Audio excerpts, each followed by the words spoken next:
नमस्कार, प्रतीक्षा किचनमध्ये तुम्हा सर्वांचं स्वागत आहे। आज आपण बनवूया आंबा आणि कैरीपासून फ्रुटी। त्यासाठी 2 आंबे घेतलेले आहे आणि 1 कैरी घेतलेली आहे। आंबे छान पिकलेले घ्यायचे म्हणजे आपल्या फ्रुटीचा कलर छान येतो। कलर टाकण्याची गरज येत नाही आंबा छान पिकलेला असला तर। या पद्धतीने साल काढून घ्यायची आंब्याची। नंतर कैरीची पण साल आपण त्याच पद्धतीने काढून घ्यायची।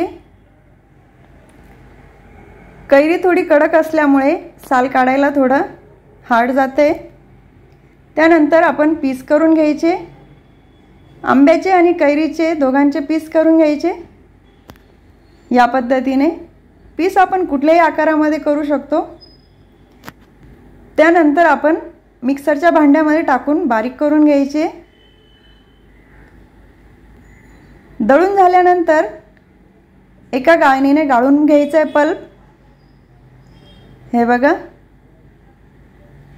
नंतर एका कढईमध्ये किंवा भांड्यामध्ये आपण गरम करायला ठेवायचं आहे।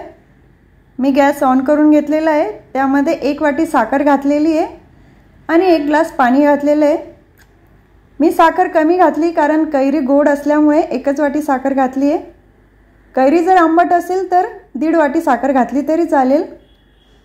त्यानंतर 5 मिनिटं उकळी घ्यायची आहे।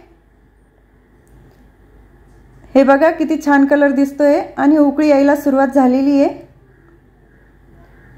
त्यानंतर ती थंड करून घ्यायची आहे। थंड झाल्यानंतर एका दुसऱ्या बाउलमध्ये आपण फ्रुटी काढून घ्यायची आणि त्यामध्ये हवे तेवढे पाणी घालायचे। पाणी आपल्याला जास्त प्रमाणात घालावं लागेल कारण फ्रुटी पातळ असते। आता फ्रुटी आपण ग्लासमध्ये काढून घेऊया आणि त्यामध्ये छान आईस क्यूब घालूया। हे बघा, ग्लासमध्ये घातल्यानंतर फ्रुटीचा कलर किती छान दिसतोय। आपण कुठल्याही प्रकारचा कलर घातलेला नाहीये। आंबे छान पिकलेले होते त्यामुळे फ्रुटीचा कलर पण छान आलेला आहे। आता आईस क्यूब घालूया। हे बघा, तुम्ही पण या पद्धतीने नक्की करून बघा। अगदी झटपट होते ही रेसिपी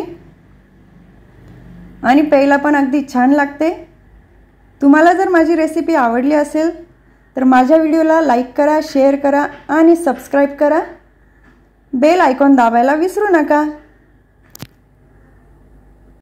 आणि थंडगार फ्रुटीचा आस्वाद घ्या।